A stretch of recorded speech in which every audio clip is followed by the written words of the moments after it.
Բարև ձեզ սիրելի հայրենակիցներ, ձեզ հետ է Էդվարդ Անտինյանը։ Ողջունում եմ ձեզ Համայնայության մայրաքաղաք Երևանից։ Այսօր հուլիսի 16-ն է 2026 թվական։ Սենք Ռուսաստանի Դաշնության արտգործնախարարության պաշտոնական ներկայացուցիչ Մարիա Զախարովայի հայտարարությունից Մոսկվան սպասում է, որ Երևանն ու Բաքուն համաձայնեցնեն 3 գումարած 3 հարթակի մասնակից երկրների արտգործնախարարների հաջորդ հանդիպման վայրը։ Ռուսաստանի Դաշնության արտգործնախարարության պաշտոնական ներկայացուցիչը հիշեցրել է, որ համապատասխան պայմանավորվածություն է ձեռք է բերվել Ստամբուլում տեղի ունեցած նիստի արդյունքներով։ Այսինքն հերիք չի, որ իրանք ձեռ չեն քաշել 3 գումարած 3 ձևաչափից, աշխարհը 3 գումարած 3 անգամ փոխվել է այս ընթացքում, բայց դա իրանց խնդիրն է, բայց ոնց որ տեսնում ենք Հայաստանն էլ ձեռ չի քաշել։ Մենք չենք հիշում, որ վերջին շրջանում Հայաստանի իշխանությունները կամ ընտրություններից առաջ, կամ ընտրություններից հետո, կամ օգոստոսի 8-ի պայմանավորվածություններից հետո որևէ կերպ վերանայեն 3 գումարած 3 ձևաչափի անհրաժեշտությունը։ Եվ այո, երբ որ ասում է, որ Ստամբուլում պայմանավորվել են, ինչի է հենց կոնկրետ հարցը առաջացել Հայաստանում, թե Ադրբեջանում, որովհետև ձևաչափի մեջ մտնում է 6 պետություն, Վրաստանը ի սկզբանե չի մասնակցել, առաջի հանդիպումից սկսած 2021 թվականին Մոսկվայում հերթականությամբ պետք է մասնակցեին, հաջորդը եղել է Թեհրանում, ոչ թե 22 թվականին, 23, որտեղ 22 թվականին դե ուկրաինական պատերազմն էր, որոշակի լարված իրավիճակ, սովորաբար փորձում են տարին մեկ անեն, բայց այնպես խիստ ավանդույթ չի, էլի։ Հա 24 թվականին տեղի ունեցել Ստամբուլում։ Հիմա դրանից հետո 25 թվականին չի եղել, հիմա 26 թվականին արդեն ինչ մնաց, Մոսկվա, Թեհրան, Ստամբուլ մնաց Երևան, Բաքու։ Հիմա կամ պետք է երկուսով պայմանավորվեն, առաջինը Բաքվում անեն, մյուսը Երևանում, կամ առաջինը Երևանում, մյուսը Բաքվում, որովհետև հերթականության պետք է, բայց հարցը դա է, որքանով է մեզ համար այդ ձևաչափը ակտուալ, եւ մենք սպասում ենք, որ մեր իշխանությունները վերաբերմունք արտահայտեն, այսինքն միշտ դրա ժամանակն է, որովհետև եթե Հայաստանն ընդունում է, որ պետք է գնա այնտեղ մասնակցի, էդ էլ ինչ որ միտեղ մարդկանց դուրս չի գալիս, ասում են ընդամենը վերջերս թող Ալիևը Հայաստան գար մասնակցեր, մանավանդ գիտեր, որ ինքն էլ հետո ամսի 28-ին սպասելու է Հայաստանի իշխանություններին։ Իսկ Հայաստանի վարչապետն ասեց, ոչինչ որ Ալիևը չեկավ էջ, բայց ինձ որ կանչեն, ես կգնամ։ Դու կանչել ես, ինքը չի եկել, լա դիվանագիտությունը դնենք մի կողմ, ընտարական արժանապատվության հարց է։ Նույն հավասար ձևաչափով դու հրավիրում ես, քեզ մերժում են, ասում ես, բայց որ ինձ հրավիրեն, ես չեմ մերժի։ Ուրեմն ցույց ես տալիս, որ այո, քեզ կարային մերժեին։ Հիմա դրա համար սրան պատասխան է պետք, մենք հույս ունենք, որ գոնե այդ պատասխանը կլսենք։ Առավել ևս Ադրբեջանի հետ կապված ամեն ինչ չի հարթ, ինչքան է որ մեր իշխանությունները փորձում են դա այդպես ներկայացնել։ Ադրբեջանի նախագահի օգնական Հիկմետ Հաջիև, երբ Հայաստանի սահմանադրության փոփոխության հարցը լուծվի, մենք կարծում ենք, որ վերջնական խաղաղության համաձայնագրի ստորագրման համար ոչ մի խոչընդոտ չի մնա։ Չնայած առաջընթացին Բաքուն պահպանում է իր դիրքորոշումը Հայաստանի սահմանադրության վերաբերյալ, նախագծի հրապարակումը բավարար չի լինի խաղաղության պայմանագիր ստորագրելու համար։ Բացի այն, որ պնդում են, որ խաղաղության համար պետք է սահմանադրությունից հանեք պահանջատիրությունը, այն դեպքում, երբ որ Հայաստանի սահմանադրական դատարանն ասել է, որ դրա մեջ պահանջատիրության մասին խոսք անգամ չկա, Նիկոլ Փաշինյանը պարբերաբար հղում է արել մեր սահմանադրական դատարանի որոշմանը, որ եթե նախաբանում կա, իսկ բովանդակության մեջ որևէ կետում դա արտահայտված չի, ուրեմն դա չի կարող ունենալ այն ուժը, որը որ Ադրբեջանն է մեկնաբանում, բայց դրա համար, եթե պարզ էր ու բացի այդ էլ պայմանագիրը խաղաղության մեջ գրած է, որ ինչ էլ ստորագրես, որևէ ներպետական օրենք ավելի բարձր չի, քան այդ ստորագրածը, որով կարողանաս կասեցնես, նա ասում եք, թե Ադրբեջան ստորագրի ու վերջ, հարցը լուծված է, ինչի մասին է խոսքը։ Եթե հենց ստորագրում ես, դրանով դա ուժի մեջ համատնում։ Եթե ուզում ես արագ ստորագրի խաղաղության պայմանագիրը, բայց ոչ, ինչի է ինքը պահանջում, որ Հայաստանը անպայման նախաբանից անի, եւ այդ նրբությունը, որ ես պարբերաբար բացատրում եմ, ստիպված եմ ելի պարբերաբար հիշացնեմ, որովհետեւ դե հիմա նորից իրանք ասում են, Հայաստանում է զարմացած ասում են, դե լավ, ինչ պրինցիպի հարց է։ Իսկ նույնիսկ ինչ է ասում, եթե նույնիսկ դու սահմանադրությունը կհրապարակես տեքստը, բայց չես կարողանա դա անցկացնել, ուրեմն դա մնաց քո վրա, բաղուն վրա է մնում, փաստորեն մնում է հայ ժողովրդի վրա, որոնք գնալու են եւ սահմանադրությանը դեմ քվեարկեն, առավել ևս որ մենք գիտենք հանրակրվեի նկատմամբ առանձնահատուկ ակտիվություն չկա, մարդը չի գնում եւ սահմանադրական փոփոխությանը չի քվեարկում, արդյունքում ինչ է ստացվում, որ խաղաղություն ձեռք բերված չի, Նիկոլ Փաշինյանը սրտիկով մեզ խաղաղություն խոստացավ ընտրություններին, մարդիկ գնացին իրան ընտրեցին, այսինքն խաղաղության համար կանաչ ճանապարհ տվեցին, հետո չգնացին սահմանադրությանը կողմ քվեարկեցին եւ փաստորեն պատերազմ բերեցին Հայաստանի վրա, սա է դուրս գալիս։ Եթե խաղաղությունը պայմանավորված է Ադրբեջանի կամքով, եթե ասում է Հայաստանի անվտանգության երաշխավորը Ադրբեջանն է, եթե Հայաստանի խաղաղության ինչի մասին է խոսքը։ Խաղաղությունը պետք է լինի փոխշահավետ։ Այո, եթե մենք իրար հետ առևտուր անենք, իրար տարածքները չենք ուզի։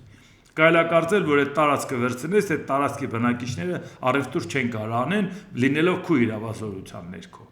Իսկ սա մեզ համար խնդիր է, նորից նրբությունը բացատրեմ։ Ինչու է պարտադրվում, որ նախաբանից դա հանվի։ Որովհետև 89 թվականի դեկտեմբերի 1-ին վերամիավորման որոշում է կայացրել Լղիմը եւ Հայաստանը։ Նույնիսկ եթե դրանից հետո որոշվեց Լեռնային Ղարաբաղի Հանրապետություն ստեղծել եւ այլ,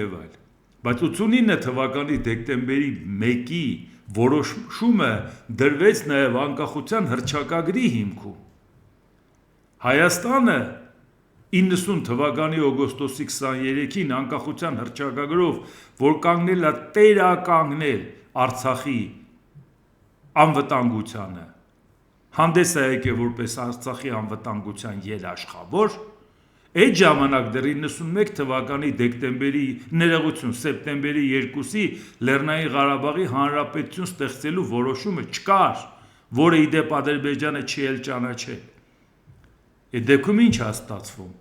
90 թվականին համաձայն 89 թվականի դեկտեմբերի 1-ի որոշման Հայաստանը հանձնառու է Արցախի տարածքային ամբողջականության համար եւ անվտանգության համար, Ադրբեջանը չի ճանաչում Արցախի որոշումները, սկսում է պատերազմ, ագրեսորը Ադրբեջանն է, ինչը անում Հայաստանը, օգնությանը հասնում համաձայն այդ ժամանակվա փաստաթղթերի։ Հիմա Հայաստանին այսօր Ադրբեջանն ասում է դու օկուպանտ ես, դու ես եկել իմ տարածք մտել։ Նիկոլ Փաշինյանն ասում է այո 91 թվականից մենք գիտենք դա մերը չի։ Ինչ գործ ուներ մեր զորքը այնտեղ։ Այո, իհարկե Հայաստանն օկուպանտ է։ Բայց հիմա չի կարողանում դրա տակից դուրս գա։ Ինչի։ Որովհետև կարող էիր դու Գերագույն խորհրդի որոշումը հետագայում ազգային ժողովի որևէ որոշմամբ չեղարկեիր կամ ուժը կորցրած ճանաչեիր։ Որևէ խնդիր այդտեղ չկա, այնքան օրենք կա, որ ընթացքում փոխում ես։ Բայց ինչ է այդ նրբությունից կարճել Ալիևը, որովհետև ասում է, դու այդ նախաբանը Գերագույն խորհրդի որոշումը, որը դրել ես հիմքում անկախության հռչակագիրն էլ դրել է սահմանադրության նախաբանում, այդ սահմանադրության համար հանրակրվե արվե եւ ժողովուրդը հանրակրվեով է ընդունել։ Այսինքն դու չես կարող որևէ որոշումով հանրակրվեով ընդունվածը հանես, որովհետև այդ դեպքում Ալիևը չի կարող Հայաստանին մեղադրի ասի դու օկուպանտ ես, դու եկել ես իմ տարածքը գրավել ես, դու տարածքը շահագործել ես, դու պետք է 150 միլիարդ տուգանք վճարես, 300,000 ադրբեջանցին պետք է գան Հայաստան, որովհետև այդ ամեն ինչը կառուցված է մի բանի վրա։ 91 թվականից Հայաստանը գիտեր, որ Արցախը Իրանը չի, Մենք էլ ասում ենք 91 թվականից Հայաստանը դա չգիտեր։ 91 թվականի այն ժամանակվա օրենսդրությունը չես կարող այսօրվա օրենսդրությունով չեղարկես վերացնես, ինչ որ բան կարող ես փորձել փոխել, բայց հետադարձ հայացք գցել ու ասել դուք անօրինական եք մտել Ադրբեջանի տարածք, երբ որ մարդը թուղթը վերցնում ասում է հոп, ես այս փաստաթղթի հիման վրա եմ երաշխավորը եղել, չգնայի տեր կանգնեի իմ պարտականություններին։ Իսկ Նիկոլ Փաշինյանն ասում է նրանք ովքեր գնացել են Արցախում կռվել սուտի հայրենասերներ էին, տոգորված խորհրդային միության հայրենասիրությամբ, նրանց նպատակն էր գնալ Արցախում կռվել, որպեսզի Հայաստանը վերանար։ Դա իր գնահատականներն է, չէ՞ ես ինձանից բան չեմ հնարում։ Հիմա դրան ինչ է խանգարում, որ դուզ գա այդ նախաբանը, որպեսզի վաղը մյուս օրը կանգնի, ասի դուք ինքներդ ձեր քվեարկությամբ որոշեցիք, որ դուք տես չեք եղել Արցախի անկախության երաշխավորը չեք եղել, այլապես հանրաքվեով ինչի էիք անում։ Պարբերաբար դրա համար ենք ասում, անկախության հռչակագիրը այն ժամանակը ընդունվել, չես կարող ասել ժամկետ անցա։ Վերցնում մի հատ նայի Ամերիկայի Միացյալ Նահանգների անկախության հռչակագիրը։ Այսօրվա ժամանակակից պահանջներին համապատասխանող հռչակագիր է։ 15 նահանգով հավաքվել են, հռչակել են, չեք տեսնում դա իրականում ինչ ա եղել։ Կամ նույնիսկ որը խոսում էին, որ Բաստիլի գրավման հետ կապված այդ որոշումներն ու այդ ամեն ինչը, որ ներկայացնում են, բոլորը հիմա համապատասխանում է այսօրվա ժամանակակից Ֆրանսիայում համապատասխանում է Բաստիլը գրավելու ժամանակվա որոշումների հետ։ Բայց դա քո պատմությունն է, դու տեր ես, չես վերանայում պատմությունդ։ Եվ ասում են ինչ որ որոշել են սխալ են արել։ Անցի առաջ դա այն ժամանակվա համար արված է,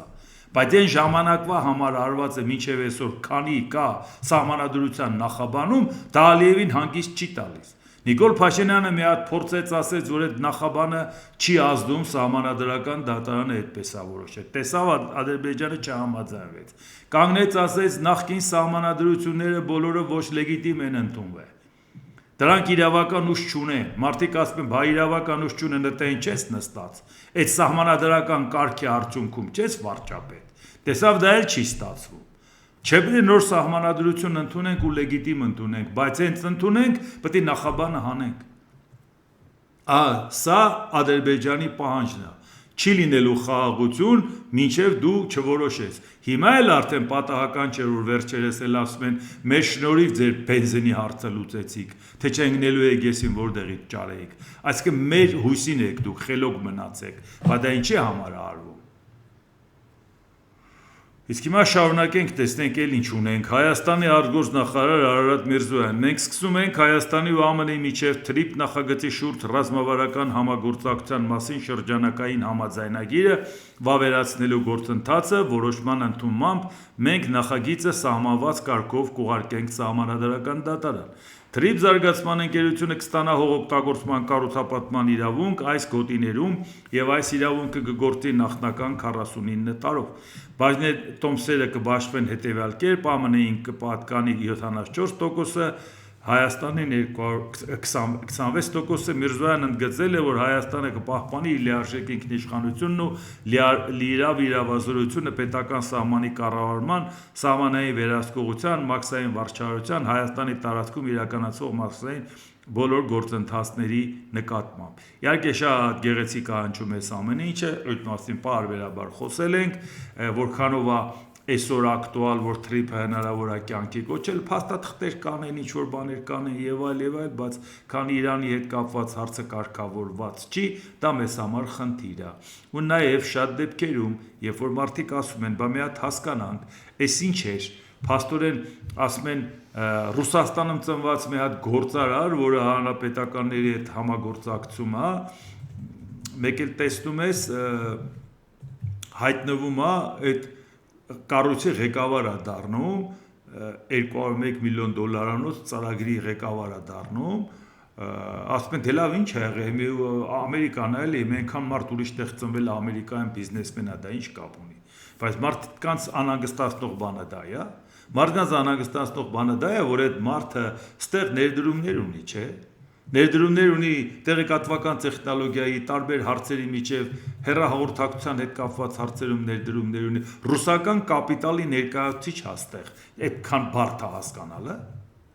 մարդիկ դա են ասում այսինքն ասում են որ հոп ժողովուրդ ջան սա փոխադարձ պայմանավորվածությամբ Ռուսաստանի ներկայությունը մեծացվում է դրա վրա իսկ ում հետ փոխադարձ պայմանավորվածությամբ դրա համար հետ են գնում մի հատ հասկանանք ում հետ Օգոստոսի 8-ին, երբ որ Նիկոլ Փաշինյանը արդեն ստորագրված էր Վաշինգտոնում, ոգևորված, ինքը ինչ էր անում, հեռավար ասուլիս էր տալիս, հարցեր էին տալիս, ինքը պատասխանում էր, ասում այո, մենք դիմել ենք Ռուսաստանին, որ այս ճանապարհը ինքը վերցներ սարքեր, Ռուսաստանը չհամաձայնվեց, ուրիշ գործընկերների դիմեցինք, նրանք էլ չհամաձայնվեցին, նախաձեռնություն հանդես բերեց Ամերիկայի Միացյալ Նահանգների այս վարչակազմը եւ իրանք ոգևորված համաձայնվեցին անել ու մենք էլ համաձայնվեցինք, բայց հատուկ նշեց, որ դա չի լինելու Իրանի դեմ, չի լինելու Ռուսաստանի դեմ։ Անկամ 3 ամիս հետո էլ երբ որ ճանապարհը բացվեց ռուսական բեռներ եկան, կանգնեց Նիկոլ Փաշինյանն ասեց, տեսակ թրիփը իր առաջի արդյունքը տվեց, մենք ավելի մոտեցանք Ռուսաստանին։ Պարբերաբար ես հիշեցնում եմ, ասում եմ, ժողովուրդ տարօրինակ ոչինչ չեք նկատում։ Գնացել ես Ամերիկա թուղթ ես ստորագրել, ասում ես նպատակն էր, որ այստեղից դուրս մղենք Ռուսաստանին, բայց սազնարել ես Ռուսաստանի շահերն ես ներկայացնում։ Նիկոլ Փաշինյանը այնտեղ արդեն Վաշինգտոնում թուղթ էր ստորագրել, իր սազանդարները այստեղ արդեն փողոց էին լցվել։ Զուրնա դհոլով ասում են, վերջապես ռուսներից ազատվեցինք։ Ասում եմ ժողովուրդ, այս մարդիկ ում են մեկնաբանում։ Ես չեմ հավատում, որ Նիկոլ Փաշինյանի համապատասխան գրասենյակը իրանց հանձնարարություն է տալի, որ նման ձևով մեկնաբանել։ Նիկոլ Փաշինյանը կանգնում ասում է ռուսներին ավելի ենք մոտենում, իրանք ասում են տեսակ ոնց Փաշինյանը ռուսներին ստեղից հանեց։ Ասում ենք ժողովուրդ չի հանում, չեք տեսնում։ Եվ ինչ ստացվեց։ Հետո մենք պատահաբար հիշում ենք, չէ, որ մինչև օգոստոսի ստորագրելը մարտ ամսին Դոնալդ Տրամպի հատուկ բանագնացը Սթիվ Ուիթքոֆը գնաց Ալիևի հետ պայմանավորվեց։ Դրանից հետո այս ամբողջ process-ը եղավ, երբ որ ասում ենք նախաձեռնությունը Ադրբեջանինն էր։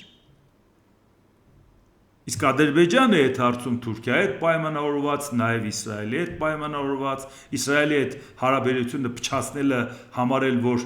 ցեղասպանության հետ կապված հարցով փչացավ, տենց միամիտ չլնեք, նախ դա տեսակ որ չանցավ, հետո այդ հարաբերությունը չի որ տենց մի բանից։ Իրան պետք էր Թուրքիային ժեստ անել, արեց, տես ես քո կողմից եմ եւ այլ եւ այլ։ Այդ ամեն ինչի մասին չենք խոսել։ Իսկ Ուիթքոֆը միտեղ որ գնում է, առաջին իր բիզնես պրոյեկտը չի առաջ տանում, Իրանի հետ կապված բանակցությունները նույնը չի եղել, դրա մասին էլ կխոսենք։ Բանակցող կողմին ասում են եկել են իրանց հարցերն են լուծում, իրանց բիզնեսը սրանք ինչ բանակցող են։ Այսինքն մենք սա ունենք, չէ՞ հիմա։ Այս ձևի ենք Ռուսաստանից ազատվում, ժողովուրդ ջան։ Իսկ հիմա նաև շարունակությունը նայենք, հետո իրանական դեպքերին էլի կանրադառնանք։ Իսլամական հեղափոխության պահապանների կորպուսի ներկայացուցիչը հայտարարել է, եթե ԱՄՆ բանակի կողմից Իրանի Իսլամական Հանրապետության ենթակառուցվածքներին հարվածներ հասցնելու վերաբերյալ ԱՄՆ նախագահի կողմից վերջերս հնչեցված սպառնալիքներն իրականացվեն, ապա այդ ամենը, ինչ դեռևս անվնաս է մնացել Իրանի զսպվածության շնորհիվ, այսինքն տարածաշրջանի ողջ ենթակառուցվածքը կոչնչացվի Իսլամական Հանրապետության զինված ուժերի հզոր հարվածներով, այնպես որ դրանից հետք անգամ չի մնա, ասես երբեք էլ չի եղել, ասված է Իրանի բանակի մամուլի ծառայության հայտարարության մեջ։ Այսինքն այնինչ որ Ամերիկայի հետ կապ ունի, լրիվ դնելու ենք տարածաշրջանում ոչնչացնենք։ Բարեբախտաբար այսօր Ամերիկայի հետ կապ ունեցող նես բան չունենք մեր մոտ։ Բայց քանի անգամ է Իրանն ասել, մեր հետ Ամերիկան հարցը չլուծի, դուք մոռացեք, որ դուք ձեր հարցը կլուծեք։ Այդ նույն թրիփի հետ կապված։ Այո, ինչ որ միտեղ ժամանակ է անցնում, որի ընթացքում կարող է կարգավորվի Իրանի ու Ամերիկայի հարցը, սենց տենես թղթարարությունը պետք է արվի, որովհետև եթե վաղը մյուս օրը Իրանն ու Ամերիկան համաձայնության գան, իսկ թղթարարությունը արած չլես, ո՞նց էս գործը առաջ տանում։ Բայց ոգևորվել, որ արդեն այդ հարցը կայացած է ու առաջի իսկ քայլը ռուսական կապեր ունեցող եւ ոչ միայն ռուսական կապեր ունեցող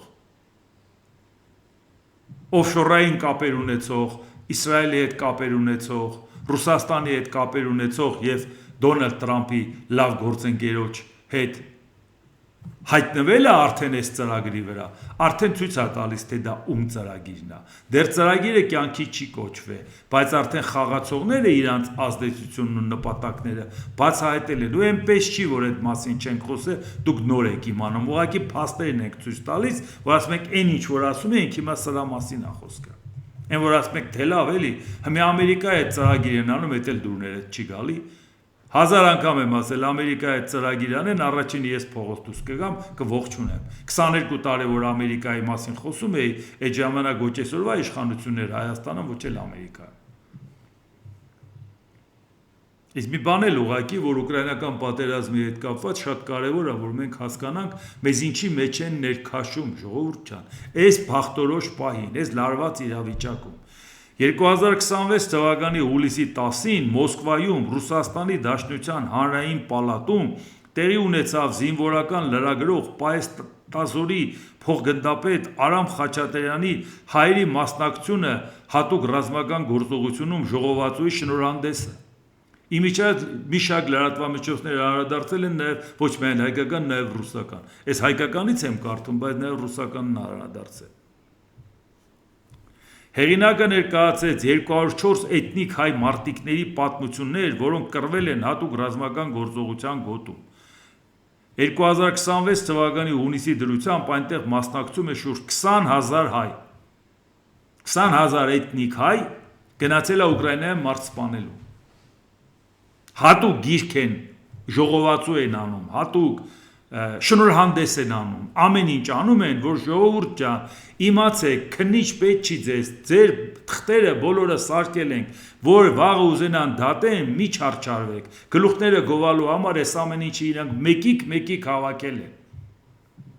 Ժողովածուն ընդգրկում է Ռուսաստանի 4 հերոսների, 4 արիության շքանշանի ասպետ Գրիշա Ստեփանյանի, ինչպես նաև 3 հայկական կամավորական գումարտակների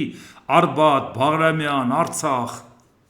Արցախ գումարտակ, որը գնում է Ուկրաինայում կռվի։ Հետո ասում են, այս արևմուտքը մեզ ինչի չի օգնում մեր Արցախի հետ կապված է ժողովուրդ ջան։ Եվ ավելի քան 1000 արցախահայերի մասնակցության տվյալներ։ Ում համար է սա արվում։ Այս ամբողջ ինչի համար է արվում։ Ինչի դու Ռուսաստանի քաղաքացի ես, գնացել ես քո պետության համար կռվել ես։ Ինչի է պետք հատուկ սա հերոսություն ցույց տալ, որ տեսեք մենք հերոսաբար հանուն սկզբունքի գնացել ենք, կռվել ենք։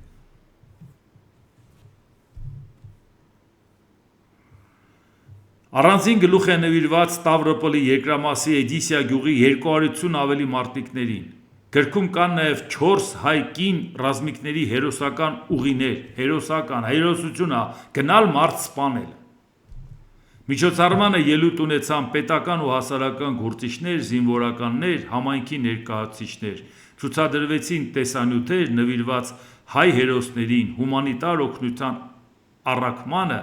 պարգևատրված մարտիկներին ու զոհված մարտիկներին։ Առաջնագծից շնորհավորական ուղեր ցղեցին Արցախ եւ Արբաթ գումարտակների մարտիկները։ Բանախոսները բարձր գնահատեցին գրքի նշանակությունը որպես ռուս-հայկական բարեկամության եւ հայ ժողովրդի նվիրումի վկայություն։ Դուք պատկերացնում եք մենք ինչ վիճակի մեջ ենք, ժողովուրդ ջան։ Մենք ինչի մեջ ենք հայտնված։ Ընդգծվեց նաև հայկական համայնքների ակտիվ մասնակցությունը հումանիտար աջակցության կազմակերպմանը, ավելի քան 20,000 տոննա օգնություն, 100 միլիոնավոր ռուբլիներ, 20,000 տոննա Ռուսաստանի հայերը օգնել են ռուսական պետությանը, որը գնացել է օկուպացրել է Ուկրաինայի տարածքը։ Հեղինակը շնորհակալություն հայտնեց ուշադրություն հայ առաքելական եկեղեցուն։ Հայ առաքելական եկեղեցի դրան ինչի ես օգնում։ Օկուպանտին ինչի ես օգնում։ Բարերարների, Նոյան Տապան թերթի խմբագրությանը եւ ԵԱՏՄ հանրային պալատին աջակցության համար։ ԵԱՏՄ հանրային պալատը ինչի է աջակցում էթնիկ հայը գնացել է Ուկրաինայում մարդ սպանելու։ ԵԱՏՄ-ն ինչի մեջ եք ներքաշում։ Տնտեսական կառույց, չէ՞։ Կարող է սխալ եմ հիշում։ Գիրքը հիմնված է 2.5 տարվա ընթացքում հրապարակված 27 հոդվածների վրա եւ նպատակ ունի հավերժացնել մարտիկների սխրանքը որպես Ռուսաստանի ժամանակակից պատմության մաս, հայ մարտիկների սխրանքը։ Հիմա դուք տեսաք, այն ինչ որ հիմա կատարվում, բայց նաև դուք տեսնում եք, որ Հայաստանից էլ ոնց որ լավ խրախուսում են այս ամեն ինչը, հայ առաքելական եկեղեցին էլ լավ խրախուսում է այս ամեն ինչը։ Հիմա պարզ մի բան հասկանանք, նորից անցնենք առաջ, ժողովուրդ ջան։ Երբ որ Ռուսաստանը հարձակվեց Ուկրաինայի վրա, այդ ընթացքում իրանք զուգահեռաբար ինչ էին ասում։ Ասում էին, որ մենք ցանկանում ենք վերականգնել Խորհրդային Միությունը, ցանկանում ենք վերականգնել ցարական Ռուսաստանի տարածքները։ Այո, մենք անարդարությունորեն դրանք կորցրել ենք։ Այո, անարդարությունորեն նաև լուծարել ենք Խորհրդային Միությունը, չենք հասկանում ով արեց, ինչի համար։ Կարծես չգիտեն ով արեց, որ նախաձեռնությունը հենց Ռուսաստանինն էր։ Բայց տեսեք, եթե ինքը հեշտությամբ Ուկրաինայի հարցը լուծում էր, անմիջապես երկրորդ տեղում, ոչ թե անգամ երրորդ, որտեղ Բելարուսի հարցը արդեն լուծել է։ Երկրորդ տեղում լինելու էր Հայաստանը։ Բացի նրանից, որ Հայաստանի իշխանություններն էլ գնաց Նիկոլ Փաշինյանն ասեց Հայաստանը ինձանից ավելի նվիրված է, չես գտնի, այնա հենց գրավում ես Ուկրաինան, այնա գալիս են ոտեր հետո մենք ելել ինչի մասին է խոսքը։ Մի երկու փաստաթուղթ տեստորագրեց, լավ, դրանք շատ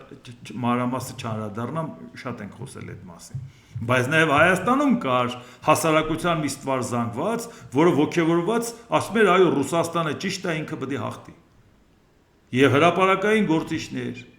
սուտի մտավորականներ, շատ մարդիկ։ Եվ արդյունքում մի այս պարզ հարց եմ տալի։ Ժողովուրդ, դուք գիտեիք չէ, որ Ռուսաստանը եթե գրավի Ուկրաինան, հաջորդը Հայաստանն, ասում են այո։ Բայց դուք ինչ եք ուզում, որ Ռուսաստանը գրավի Ուկրաինան։ Այսինքն դուք ուզում եք Հայաստանը դառնա Ռուսաստանի մաս, ուղղակի որպեսզի ձեզ չմեղադրեն դավաճանության մեջ, որ Հայաստանը ինքնիշխան պետություն է, դա ամրագրված է սահմանադրության մեջ։ Եվ դա պետական հանցագործություն է, իսկ այդ կետը անգամ անփոփոխելի, որպեսզի ձեզ չմեղադրեն, որ դուք տենչում եք Հայաստանի անկախությունը գցեք ռուսների ոտքերի տակ, դուք ասում եք, բա մենք թույլ ենք, բա ինչ էիք ուզում։ Մենք թույլ ենք։ Բա ինչ է, Ուկրաինան վերցնի, Լեհաստանը վերցնի, Ֆինլանդիան վերցնի, Մերձբալթյան երկրները վերցնեն, Մոլդովան վերցնի, մենք ով ենք։ Այո, դրա համար մենք որպեսի ոտատակ չգնանք, մենք քո հիմար չենք, կռվենք ու զոհվենք, մենք կենա աղոհացը կառնենք, կգնանք Պուտինի ոտերը կընկնենք, մենք խելացի ենք, չէ։ Հիմա ինչի մեզ չեք ներում, որ ասում ենք Ուկրաինայի հաղթանակը Հայաստանի օգտին է, որովհետև դուք ուզում եք, որ Հայաստանը վերանա, բայց ցույց տաք, որ դե ճարներդ ինչ էր, հանուն Հայաստանի փրկության ցանկանում էիք, որ Հայաստանը մտնի Ռուսաստանի կազմ, տեսակ Ռուսաստանն ինչ ուժեղ է, ու երբ որ այդ ձեր խաղաքարտերը չաշխատեց, Ռուսաստանը չկարողացավ Ուկրաինային հաղթել։ Այդ ժամանակ արդեն ներվայնանում եք այն մարդկանց վրա, ովքեր ասում էին, որ մեր շահերից է բխում, Ուկրաինայում կռվում են մեր համար, Հայաստանի ինքնիշխանության համար։ Պարբերաբար հիշացնում եք 22 թվականից ինչքան ինձ Ուկրաինայից ասել են շնորհակալություն, պարբերաբար մեր թեմայից խոսում ես, ես ասել եմ, ես եմ շնորհակալ։ Դուք մեր համար եք կռվում։ Ամեն օրը, որ դուք կռվում եք, հետաձգում եք Հայաստանի ինքնիշխանության կորուստը։ Մինչև կգա մի հատ բարենպաստ ժամանակ, որ այդ խնդիրները մենք կլուծենք, կլինենք հաղթողի հետ, կլինենք հավաքական արևմուտքի հետ, հակառուսական կոալիցիայի անդամ կլինենք, ոնց որ ժամանակին եղել է հակահիտլերյան կոալիցիա։ Եվ որի արդյունքում Հայաստանի անկախությունը մենք չենք կորցնի։ Սա չի եղել։ Հիմա թող այդ ամեն մեկին դուք բռնեք ու հարցրեք, ասեք, որ դու տենչում ես, որ Ռուսաստանը Ուկրաինային հաղթի։ Դու գիտեիր չէ, որ երկրորդ քայլը Հայաստանի վերանալն է։ Բա ինչ եք սուտի հայրենասեր հանդես գալիս։ Իբր թե այ մարդ այդ արևմտամետներին չեք սիրում, էլի։ Չեք ընդունում, էլի, այդ ինչ որ ով է հետարքրի, թե դուք ում եք սիրում, ում չեք սիրում։ Ձեզ հարց են տալիս։ Դուք ուզում եք Հայաստանը վերանա, թե չվերանա, պարզ հարց։ Դուք գիտեք, որ Ուկրաինայի վերանալուց հետո հաջորդը Հայաստանն է։ Պաշտպանելով Ռուսաստանին, դուք պաշտպանում եք Հայաստանի կործանումը, ավելի պարզ ոնց բացատրեմ, դա ավելի պարզ որ ձևն է դա։ Հիմա էլ չեք հասկանում ինչա կատարվում։ Որ հասկանայիք այս գիրքը ընջեիք, Ռուսաստանը շնորհանդես կազմակերպում, ներվերս հանում։ Ուկրաինայի նախագահ Վոլոդիմիր Զելենսկի: Ես հիշում եմ, թե ինչպես առաջին անգամ հրապարակավ հնչեցրեցի պետության ծրագիրը տարեկան արտադրել 1 միլիոն անօդաչու թռչող սարք: Ամենուր շատ թերահավատություն կար և երկրի ներսում և դրա սահմաններից դուրս: Իսկ հիմա կարող եք փաստել, մենք տարեկան 10 միլիոն անօդաչու թռչող սարք ենք արտադրում: 10 միլիոն և կլինի 20: Եվ դուք հիմա պատկերացնում եք անօդաչու թռչող սարքերի արդյունավետության պարագայում ոնց է շարքից հանում Ռուսաստանի ենթակառուցվածքները և նաև դրանով պարտադրում, որ նրանք առաջ խաղացման պրոբլեմներ ունենան, սնունդի պրոբլեմ էլ ունենան, բենզինի պրոբլեմ ունենան, չես կարող դու այդ մեքենան աշխատացնես, հետո մեկ էլ տեսեք ինչու՞մ է հարցը: Ռուսաստանը մեծ է, Ուկրաինան փոքր չափերով, չէ՞: Հիմա հարց է առաջանում, դե Ռուսաստանի հնարավորությունները մեծ է Ուկրաինային ճնշելու, այդպես է թվում: Բայց հիմա երբ որ դու դրոնով հարվածում ես, այն էլ եթե դու հասնում ես 10 միլիոն, հետո 20 միլիոնի, միջինացված օրը մի 30,000 դրոն մոտարապես կարող ես ուղարկել Ռուսաստանի վրա: 30,000 դրոն օրը, ժողովուրդ: Պատկերացնում եք, լավ մի քիչ ասենք հարևաններին կտան, դե դրա համար 20 միլիոնի համար էդ էլ կտեղավորվի էլի իրանց գործընկերներին: Ռուսաստանը դրա դեմը ոնց է առնելու: Ու գիտեք ինչն է, արդեն Ռուսաստանի մեծ տարածքը դառնում է թերություն, որովհետև իր ենթակառուցվածքները փռված է երկրով մեկ, Ուկրաինան ավելի քիչ սեկտոր է պահում, հարվածումը ավելի լայն շրջանակով, իսկ Ռուսաստանի հակաօդային պաշտպանության համակարգը այդ լայն շրջանակը չի կարողանում պահել, իսկ ինքը չի կարող իր բոլոր ենթակառուցվածքները կենտրոնացնի մի փոքր տեղ և դնի դա պաշտպանական համակարգ ստեղծի, դրան պաշտպանի, անգամ այդ չի կարողանում, որովհետև ահաբեկչական գործողությամբ էլ են շարքից անում և նաև իր պաշտպանական համակարգերը ապահովված չեն, նույնիսկ քարոզչյան համակարգը, որը Մոսկվան է պահում: Այսինքն այս առումով, քանի որ հեռվից հարվածում է դրոնով, տեխնիկայով հարվածում է, իրան ավելի ձեռնտու է փոքր սեկտորից հարվածի ավելի մեծին, այդ մեծը դառնում է բացարձակ խոցելի, չես կարող այդ ամբողջը պահել: Իսկ որտեղ հարվածեցիր, մարդիկ են ապրում, ենթակառուցվածքը վերացնում ես, բանակի թիկունքն ես կտրում: ԱՄՆ նախագահ Դոնալդ Թրամփ: Ռուսաստանը պատրաստ է շուտով խաղաղության համաձայնագիր կնքել Ուկրաինայում հակամարտության կարգավորման համար: Ես կարծում եմ, որ Վլադիմիր Պուտինը պատրաստ է գործարք կնքել: Շուտով տանգոյի համար երկուսն են հարկավոր, բայց նա պատրաստ է գործարք կնքել: Ես Պուտինին անընդհատ նույն բանն եմ ասում. Վլադիմիր, ժամանակն է, որ դու դադարեցնես, ժամանակն է, որ այս պատերազմն ավարտվի: Իհարկե Դոնալդ Թրամփը, որ ասում է շատ արագ կավարտվելու է, դա այդքան էլ այդպես չի, գիտեք ինքը, չգիտեմ ինչ ժամացույցակապում, բայց ինքը ժամանակի հասկացողության հետ կապված այդքան լավ չի տիրապետում: Ուղղակի ինքը մի ինֆորմացիայի է տիրապետում, արդեն բանակցել են իրանց հետ, որ Պուտինին ճանապարհ դնեն, էլի: Այդ իսկ պատճառով խնդիր է առաջանում, որ ինքը այնուամենայնիվ կուզենա Պուտինին փրկել, եթե կարողանա փրկի, որովհետև դա էլ իր պատճառը ունի: Երբ որ հասկանա, որ այսինքն վերջնականը ավելի լավ է նա Պուտինին գցեն հարցերը լուծեն, էդ էլ կանի, բայց ինքը կուզենար նաև հերոսաբար ասեր Պուտին դու ոչնչացած ես, ես քեզ փրկեցի, դե այդ դեպքում ոնց ասենք իրար հետ որպես բիզնեսմեն կաշխատենք: Ինչու համար այնուամենայնիվ Դոնալդ Թրամփը չի ցանկանում Պուտինից պրծնի, թեպետ արդեն ինֆորմացիան ունի, որ որոշումը կայացված է և Չինաստանով համաձայնեցված ՆԱՏՕ-ի ղեկավարությամբ և այլ, որովհետև Դոնալդ Թրամփը սիրում է դիկտատորների հետ աշխատել: Գիտեք ինչքան հեշտ է, պետությունը դիկտատուրա է այդ պետությունում, առաջի դեմքին հետը պայմանավորվեցիր, վախեցնելով կամ գայթակղելով, ժամացույցի պես համակարգն աշխատում է: Ում պետք է ինքը կսպանի, ում պետք է կկալանավորի, ում պետք է ինչ հանածո պետք է ձեռքից կվերցնի, ինչ որոշում կայացնի, մի մարդ է կայացնում, վերջ: Բանի համար, Թրամփի համար դա իդեալական տարբերակ է: Աշխարհի ամենաժողովրդավարական պետության ղեկավարի գործընկերները պետք է լինեն դիկտատորներ: Բա ոնց, բա ուրիշ ինչ գիտեիք որ: Ու դե այսպես ասեմ, այնպես չի, որ դա հիմա նորություն է Ամերիկայի համար: Հիշում եք Ֆրանկլին Դելանո Ռուզվելտը երբ որ ասում էր Նիկարագուայի դիկտատոր Անաստազիո Սամոսան, այո Սամոսան շան տղա է, բայց մեր շան տղան է: Դա հայտնի խոսք, որ մինչև հիմա կա: Հա բայց ժողովուրդ ջան, հանկարծ չմտածեք, որ Անաստազիո Սամոսան դա դեմոկրատների շան տղան էր, որովհետև ինքը Ֆրանկլին Ռուզվելտը դեմոկրատական կուսակցությունից էր նախագահ: Անաստազիո Սամոսան 32 թվականից էր Նիկարագուայի դիկտատոր: Իսկ 32 թվականին Ամերիկայի Միացյալ Նահանգների 31-րդ նախագահը հանրապետական էր, Հերբերտ Հուվերը։ Այսինքն Անաստազիո Սամոսան դեմոկրատների կամ հանրապետականների շանտաղան չէր, Ամերիկայի շանտաղան էր։ Ուղղակի գիտեք ինչն է տարբերությունը, որ այդ ժամանակ մեծ դեպրեսիայի տարիներն էր, դուք պատկերացնում եք Ամերիկայի վիճակը։ Ամերիկայի այդ ժամանակվա քաղաքականությունը այսօր շարունակումը Դոնալդ Տրամպը հաշվի չառնելով համարյա 100 տարի է անցել ու աշխարհը այս ընթացքում ինչքան է փոխվել ու այդ մեխանիզմներով աշխարհ կառավարել ուղղակի չի աշխատում ժողովուրդ ջան չի աշխատում հաշտվի այդ մտքի հետ հանգիստ թող այդ Պուտինին թող իր մահով մեռնի այ մարդ այս երկիրը կրակն է անգել իր ցերը Ռուսաստանն է կրակն անգել իր ցերը իսկ այդ հանածոները ով էլ գա քեզ է տալու ով էլ գա ոնց պայմանավորվես տենց էլ լինելու է Պուտինից հետո լինելու է Պուտինի մարդը հանգիստ թող այդ մարդուն թող գնա հերիքա սրսկեն տանեն նստաստեն դարձնեն Լեոնիդ Բրեժնև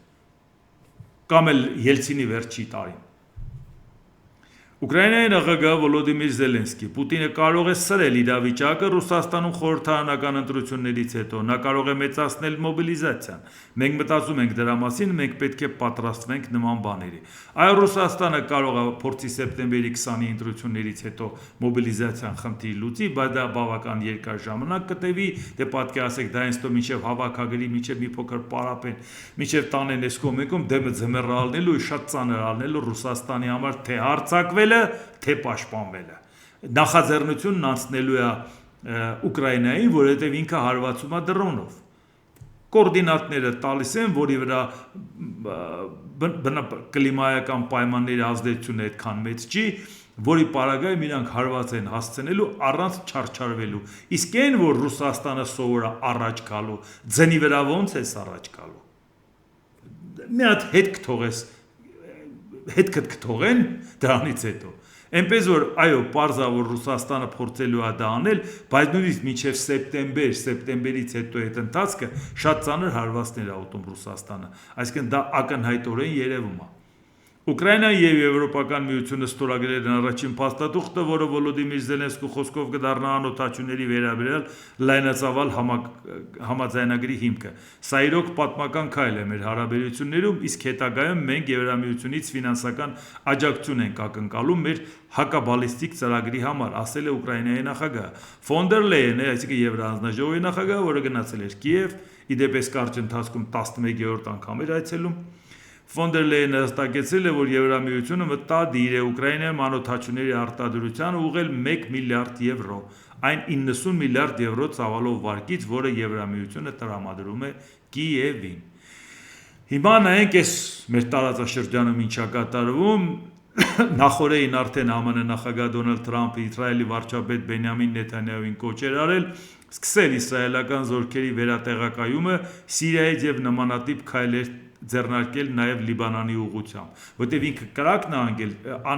պատերազմը սրվել է Իրանի հետ կապված, բայց մեկը այնուամենայնիվ մտածում է, որ ինչ որ ձևով պիտի Իսրայելին զսպի, որովհետև Իսրայելի ճնշումը արդեն կյանքը կերել է, իսկ Իրանն էլ խնդիր է դնում Լիբանան, Սիրիա դա արդեն խնդրեմ է։ Թրամփը հայտարարել է, որ իսրայելական զինված ուժերի ներկայությունը Սիրիայի տարածքում ստեղծում է լարվածություն եւ կարող է հանգեցնել իրավիճակի հետագա սրմանը։ Նման ներկայությունը մեծացնում է էսկալացիայի վտանգը տարածաշրջանում։ Այսինքն ինքը այնուամենայնիվ փորձում է Իսրայելին զսպել, որովհետև հասկանում է, որ դա լավ տեղ չի տանում։ ԱՄՆ կենտրոնական հրամանատարությունը հայտարարել է Իրանի դեմ նոր հարվածների մասին։ Իրանի Ահվազ եւ Չաբահար քաղաքներում պայթյուններ են որոտացել։ Փոխհրաձգություն բավական լարված, երբ բոլորն էլ անգամ չկարդամ, ուղղակի գնահատականները նայենք։ Իրանի զինված ուժերի ներկայացուցիչ Մոհամմադ Աքրամինը Իսլամաբադի փոխըմբռնման հուշագրի պայմաններին Ամերիկայի հավատարմությունը բոլոր ռազմական գործողությունների դադարեցումը եւ Իրանի ինքնիշխան իրավունքների հարգումը այս սովային զարկերակը բացելու մեր պայմաններն են։ Հորմուզի նեղուցը կմնա փակ այնքան ժամանակ, քանի դեռ հաշվի չի առնվի Իրանի կամքը։ Թեհրանը ցանկացած միջոցառում, որը ձեռնարկվում է ԱՄՆ-ի եւ նրա դաշնակիցների կողմից, Հորմուզի նեղուցում Իսլամաբադում համաձայնեցված հուշագրի շրջանակներից դուրս, դիտարկում է որպես ինքնիշխանության խախտում, որը կկանխվի զինված ուժերի կողմից։ Խնդրեմ Այդ որ ասում ենք պետք չի ոգևորվել, որ Ամերիկան մեզ անվտանգությունն է երաշխավորելու թրիպի հետ կապված, Ժորժ ջան, սրա համար ենք ասում։ Մի քանի չի լուծվել Իրանի հարցը, այդ հարցը չի լուծվել։ ԱՄՆ փոխնախագահ Ջեյ Դի Վենս ԱՄՆ չի իրականացնի ցամաքային գործողություններ Իրանում ռեժիմը փոխելու համար։ Եթե Իրանի ժողովուրդը ցանկանում է ապստամբել եւ փոխել իր կառավարությունը, դա նրանց ընտրությունն է։ ԱՄՆ-ն այլևս չի կատարի այդ աշխատանքը Իրանի ժողովրդի համար։ Կարելի է կատարել, կարծել կոտորվեցիք Իրանի ժողովրդին օգնելով։ Իրանի ժողովրդին ինչով օգնեցիք, կրակը գցեցիք։ Այդ մարդիկ դժգոհություն ունեին, փողոց էին դուրս եկել, իրանց կրոնապետությունից բողոքում էին, Ամերիկան դրսից օգնեց, հետո հարվածեց, ասեց իշխանությունը վերցրեց, զենքը տվեց, արբանյակային համակարգերը տվեց, ամեն ինչ արեց, Իրանն էլ ասեց դավաճ անեք, դրսին եք պաշտպանում։ Ընդեղից էլ իրանց թեկնածուն էլ ունեն Ռեզա Փահլավին, Շահինշահ Մոհամմեդ Ռեզա Փահլավիի տղեն էլ ոգևորվեց, առանց հասկանալու ինչ է կատարվում, արդյունքում մենք ունեցանք սա։ Ցամաքային գործողությունների իհարկե չեն կատարելու, այդ ցամաքային գործողությունների հետ կապված Իրանի ռելիեֆը պատկերացնողը կարող է պատկերացնի, որ Ամերիկայի Միացյալ Նահանգները հաջողություն ունենալու այդքան տարի սանկցիաների տակ ապրած Իրանում։ Իհարկե բնական է, որ դա մոռանալ է պետք, որտեղ իրանք իսկապես այդ հնարավորությունը չունեն ու հասկանում են, դա շատ ծանր հետևանքներ կունենա։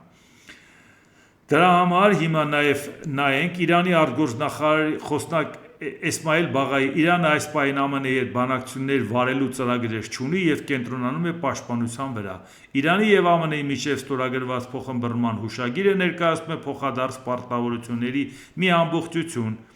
Մյուս կողմի խախտումների դեպքում Թեհրանը նույնիսկ կխուսափի իր պարտավորությունները կատարելուց եւ ապագայում կհետևի նույն սկզբունքին։ Այ էս էր այն ինչի մասին, որ մենք խոսում ենք, որ տեսեք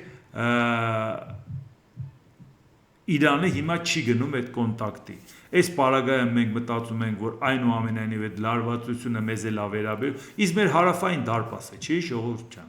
Մենք այդտեղից ապրանք չենք ստանում, որ դժվարություններ առաջացան մեր վրա չի տարածվելու։ Այդտեղից է Ռուսաստանի հետ կապված տեսնում ենք վիճակը ինչ է։ Տեսնում ենք նաև Եվրոպայի հետ կապված հազիվ ուղիներ որոնվում, որ ինչ-որ մի խնդիր լուծվի։ Այդ ամեն ինչը մենք չենք տեսնում։ Իրանի հետ կապված ցանկացած խնդիր մեզ համար դժվարություն է առաջացնելու։ Դրա համար մենք պետք է մատներս ելնի զարկերակին աշխարհակաղակական իրադարձությունների, մանավանդ որ տեսնում ենք, որ մեր երկրում որքանով են պատկերացնում աշխարհակաղակական ու տարածաշրջանային իրադարձությունները եւ ինչն էլ որ պատկերացնում են ոնց են կյանքի կոչում, արդյունքում մենք ինչ ունենք եւ ել չեմ ասում մեր ներպետական օրակարգը, որ մի խայտարակություն չես հասկանում թեման ինչի մասին է, ինչի համար են վիճում, ում շահերն են սպասարկում։ Դե ինչ, այսօր այսքանը, եթե հավանեցիք սեղմեք լայք կոճակը, բաժանորդագրվեք Էդվարդ Անտինյան YouTube-յան ալիքին, սեղմեք զանգակ կոճակը, գրեք մեկնաբանություններ, գրեք հարցեր, դիտեք եւ դատեք ինքներդ։ Շնորհակալություն։